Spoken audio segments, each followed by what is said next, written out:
Municipality ఎలక్షన్లు స్థానిక ఎన్నికలు కదా ఇవన్నీ. ఎట్లా జరగాలి? చాలా సాధారణంగా జరిగిపోవాలి. అభ్యర్థులందరూ స్థానికులు. దాదాపుగా వీళ్ళు ప్రచారం చేసేటువంటి వాళ్ళు వీళ్ళు ఒక 3000 2000 ఓటర్ల పరిధిలో వీళ్ళందరూ ఉంటారు. అంటే ఒక 500 లేదా 600 ఇండ్లు ఉంటాయి. 500 600 మంది కుటుంబాలను కలవడానికి ఒక 2 రోజులు 3 రోజులు కలిస్తే సరిపోతుంది. దాదాపుగా ప్రచారానికి దాదాపు 10 రోజుల టైం మొదటి నుంచి ఉన్నది. కాబట్టి వీళ్ళు వందలాది మందిని తీసుకొచ్చి ఆ డబ్బులకు కూలీలను తీసుకొచ్చి ర్యాలీలు తీయడము, ఆ మైకులలో హోరెత్తించడం, ప్రచారాన్ని హోరెత్తించడము, వందలాది మందితో ర్యాలీలు తీసేటువంటి ప్రయత్నాలు చేయడము, ఇవన్నీ వృధా. మన తర్వాత అందరికీ కూడా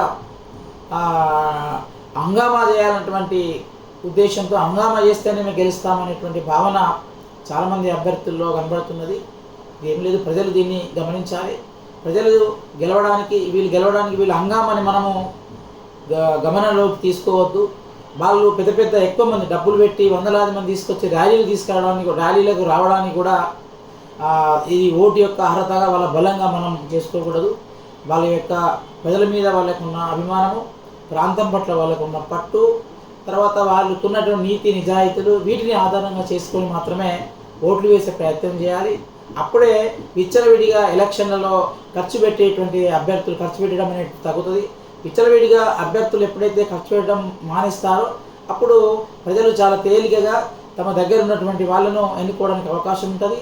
ఇందులో ఏంటంటే డబ్బు లేనటువంటి వాళ్ళు, సమర్థులైనటువంటి వాళ్ళు, ప్రజల పట్ల ప్రాంతం పట్ల ప్రేమ కలిగిన వాళ్ళు ఎలక్షన్లో నిలబడడానికి అవకాశం ఉంటుంది.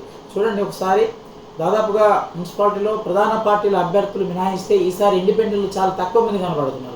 ఎందుకు ఇట్లా తక్కువ మంది కనబడుతున్నారు అంటే, ఈ ఎలక్షన్లో కనుక వెళ్ళినట్లయితే నేను ఎంత మంచి పేరున్నా, ఎంత శక్తి సామర్థ్యాలున్నా, డబ్బులు కనుక పెట్టకపోయినట్లయితే గెలిచేటువంటి పరిస్థితి లేదు. కాబట్టి నీతి నిజాయితీలతోటి లేదా డబ్బుకు ఉండేవాళ్ళు డబ్బు పెట్టకపోతే గెలవలేమని అనుకునేటువంటి బాధలు చాలామంది ఉంటున్నారు. దీనివల్ల చాలామంది ఎలక్షన్ల బరిలోకి రావడానికి జంకుతున్నారు.